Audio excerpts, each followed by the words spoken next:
សៀវភៅបណ្ដាំកញ្ជ្រោងចាស់បកប្រែនឹងរៀបរៀងដោយធនឆៃពិសិដ្ឋអត្ថបទទី21ជួបអ្នកខ្លាំងខ្លែងធ្វើជាខ្សោយជួបអ្នកខ្សោយខ្លែងធ្វើជាខ្លាំងមនុស្សយើងពុំអាចកែប្រែចំណុចខ្លាំងឬចំណុចខ្សោយរបស់ខ្លួនឯងបានដោយញីនោះទេប៉ុន្តែយើងអាចបង្ហាញចេញនៅចំណុចខ្លាំងឬខ្សោយដើម្បីបង្កើននៅជំហរឬយុទ្ធសាស្ត្រយកប្រៀបបានធម្មជាតិហាក់ដូចជាកំណត់ទុកថាសត្វប្រភេទណាខ្លាំងសត្វប្រភេទណាខ្សោយនរណាក៏មិនអាចផ្លាស់ប្ដូរបានប៉ុន្តែក្នុងសង្គមមនុស្សមានភាពខុសៗគ្នា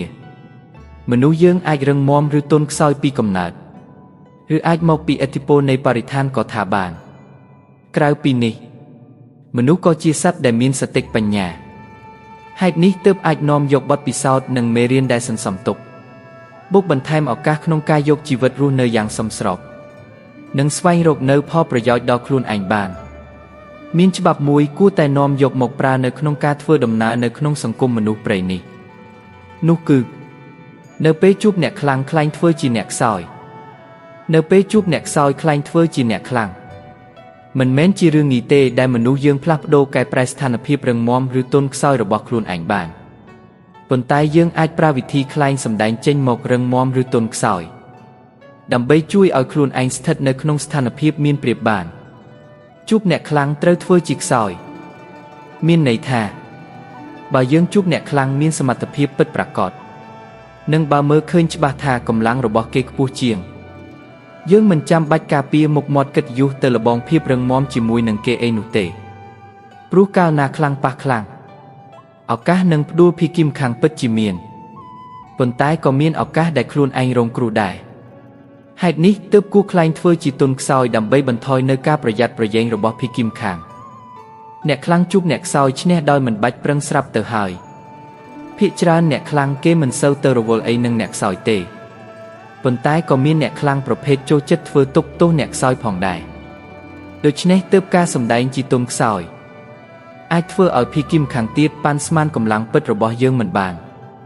ជួយកាត់បន្ថយកម្រិតរុករានរបស់ពួកគេបានការបើពួកគេវាយលុកហើយចាញ់គឺអាចឈប់ទៅដោយខ្លួនឯងឯយើងក៏មានឱកាសមានចន្លោះសម្រាប់យករួចខ្លួននិងរស់រានបានសុខស្រួលស្ថានភាពរបស់ភីគីទាំងពីរក៏មានការផ្លាស់ប្ដូរទៅតាមនឹងដែរពួកគេមិនហ៊ានមកធ្វើអ្វីយើងងាយៗទៀតទេឯត្រង់ថាយើងវាយលុកបកទៅវិញឬអត់គឺត្រូវពិចារណាស្ថានភាពនោះឲ្យម៉ត់ចត់ព្រោះទោះបីយ៉ាងណាយើងក៏អាចត្រូវជួបនៅក្តីវិនាសផងដែរដូច្នេះគួរតែគិតមើលពីគុណនិងទោសឲ្យបានល្អការវាយបកក៏មិនប្រកាសថាអាចធ្វើឲ្យភីគីមខាងមានអន្តរាយបាននោះដែរចូលពិចារណាឲ្យល្អិតល្អន់ព្រោះការរស់នៅនិងភាពគង់នៅគឺជាគោលដៅចម្បងពិតប្រាកដចំណែកជួបអ្នកខ្សោយខ្លែងធ្វើជារឹងមាំនេះវិញមានន័យថាបើយើងជួបគូប្រជែងដែលមានកម្លាំងខ្សោយជាងយើងគឺត្រូវបង្ហាញពីភាពរឹងមាំជាងរបស់យើងចេញមកតែមិនមែនត្រូវការគំរាមគូប្រជែងឬសាងនៅភាពស្កប់ចិត្តដល់ខ្លួនឯងពីការដែលមានអារម្មណ៍ថាខ្លួនជាអ្នកខ្លាំងជាងឬរឹងមាំជាងអីនោះទេព្រោះអ្នកខ្សោយភាគច្រើនគ្មានអ្នកណាព្រមធ្វើជាអ្នកខ្សោយជាងរហូតទៅនោះទេពួកគេតែងស្វែងរកដៃគូដើម្បីសាកល្បងឲ្យដឹងថាខ្លួនគឺជាអ្នករឹងមាំបើនៅចំពោះមុខអ្នកខ្សោយយើងនៅតែធ្វើជាអ្នកខ្សោយទៀតក៏កាន់តែធ្វើឲ្យពួកគេចង់បង្ក្រាបយើងនិងជាការបង្កើតការលំបាកឲ្យដល់ខ្លួនឯងការបង្ហាញពីភាពខ្លាំងធ្វើឲ្យភីគីដែលខ្សោយកើតមានភាពរអាដឹងខ្លួនថាមិនអាចតទល់បានទើបមិនហ៊ានលូកលាន់នឹងយើងការបង្ហាញពីភាពខ្លាំងនៅទីនេះគឺការការពារខ្លួនឯងមិនមែនជាការវាយលុកនោះទេព្រោះការវាយលុកអាចនាំមកនៅក្តីវិនាសហើយបើវាតម្លៃខុសជួបគូប្រជែងដែលប្រកាន់នយោបាយ